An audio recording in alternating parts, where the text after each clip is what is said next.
in this festive month, how can we miss out on having sweets? Mithai to chahiye. Whether you have diabetes or whether you're watching your weight. Something sugar-free. We're going to do that. Let's make coconut ladoos, which is loved by all. Coconut which is shredded and roasted in the oven for 10 minutes. As a sweetener, we'll use dates. Remember that you need to soak the dates at least for 2 to 3 hours. Make a paste out of it. We're going to take almonds, roast them and cut them. 10 minutes is enough to roast them.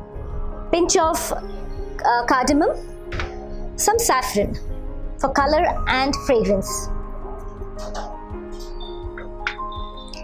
Mix them well.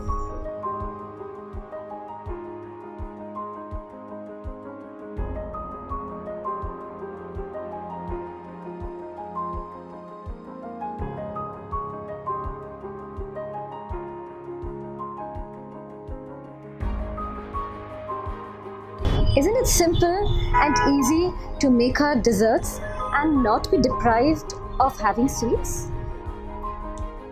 Keep watching, we're going to bring more recipes to you.